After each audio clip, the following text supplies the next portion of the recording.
আসসালামু আলাইকুম ভিউয়ার্স, আপনারা সবাই কেমন আছেন? আজকের পর্বে আপনাদের সঙ্গে শেয়ার করব ঘরোয়া মশলা দিয়ে ঝটপট কক মুরগির বিরিয়ানি রান্না। আপনারাও বাসায় এভাবে ঝটপট তৈরি করে নিতে পারবেন।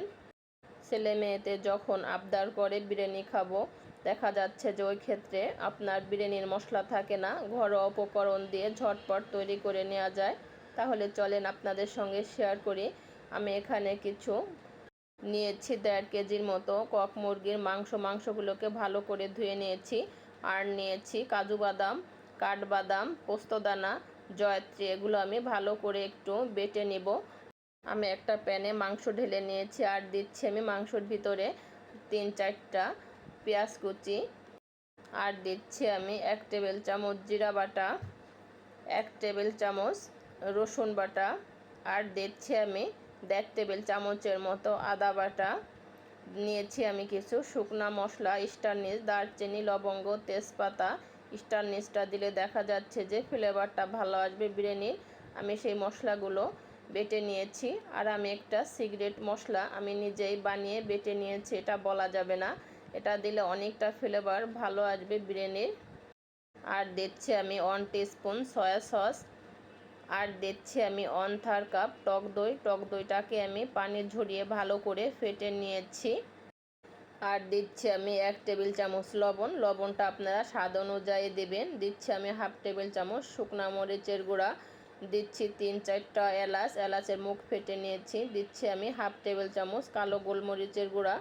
কালো গোলমরিচের গুঁড়াটা দিলে দেখা যাচ্ছে যে ফ্লেভারটা ভালো আসবে। দিয়েছি আমি পরিমাণ মতো রেগুলার রান্নার সয়াবিন তেল। এখন আমি হাত দিয়ে ভালোভাবে ম্যারিনেট করে নিব। এই ম্যারিনেটটা আপনারা যত বেশি করে করবেন তত ফ্লেভারটা ভালো আসবে ও ঘ্রাণ বের হবে। এখন আমি 1 ঘন্টার জন্য ঢেকে আমি রেস্টে রেখে দিব। আমি একটা মিক্সিং বল নিয়েছি, বলে দিয়ে দিচ্ছি 2 কাপ পোলাও চাউল। চাউলটা আমি চাষি পোলাও চাউল নিয়েছি। আপনারা যদি চান যে কোনো কোম্পানির চাউলটা নিতে পারেন, সমস্যা নেই। আমি এখন চুলায় মাংসটা বসিয়ে দিয়েছি। বসিয়ে দিয়ে হালকা একটু আমি নেড়ে চেড়ে ঢেকে দিব। যত সময় মাংসর থেকে দেখা যাচ্ছে যে পানিটা না ছেড়ে দেয়, আমি মাংসের ভিতরে পানি অ্যাড করব না। এখন আমি ঢেকে মাঝে মাঝে ঢাকনা তুলে নাড়া দিব। দেখতেই পাচ্ছেন মাংসর থেকে পানি ছেড়ে দিয়েছে।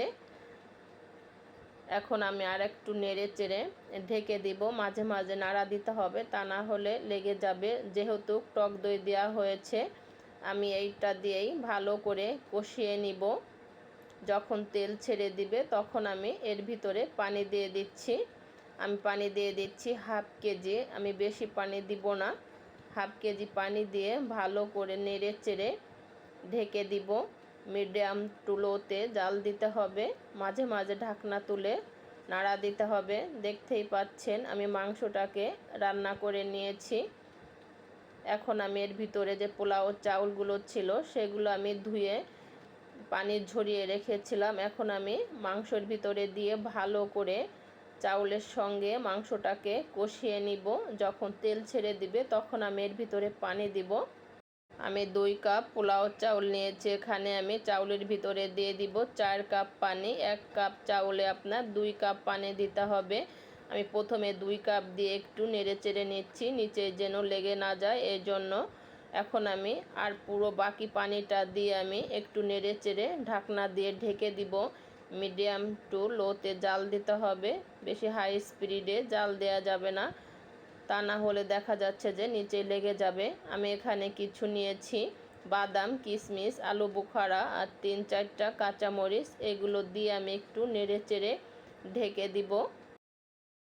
বিরিয়ানিটাকে আমি ঢাকনা দিয়ে ঢেকে দিয়েছি। দেখতেই পাচ্ছেন বিরিয়ানির পানিটা শুকিয়ে গিয়েছে। এখন আমি পিট করে একটু নেড়ে চেড়ে নিচ্ছি। নেড়ে চেড়ে আমি আবারও ঢাকনা দিয়ে ঢেকে দিব। ঢাকনা দিয়ে ঢেকে দেওয়ার সময় ঢাকনা ছিদ্রটা অফ করে দিতে হবে। ঢাকনা ছিদ্রটা অফ করে আপনার ঢাকনা দিয়ে ঢেকে দিলে দেখা যাচ্ছে যে বিরিয়ানির চাউলটা একটু কম ফুটলে ওই ক্ষেত্রে দেখা যাচ্ছে যে দমে থেকে চাউলটা পুরোপুরি ফুটে যায়। দেখতেই পাচ্ছেন বিরিয়ানিটা হয়ে গেছে। এখন আমি নামিয়ে পরিবেশন করে নিচ্ছি। দেখলেন তো কত সহজে ঘরোয়া মশলা দিয়ে আমি ঝটপট বিরিয়ানি তৈরি করে ফেললাম। আপনারা আমার রেসিপিটা এভাবে ফলো করে বাসায় তৈরি করে নিতে পারেন। রেসিপিটা আপনাদের কাছে কেমন লেগেছে, ভালো লাগলে কমেন্ট করে জানাবেন, বেশি বেশি করে শেয়ার করবেন, লাইক করবেন। সবাই অনেক ভালো থাকবেন। আল্লাহ হাফেজ।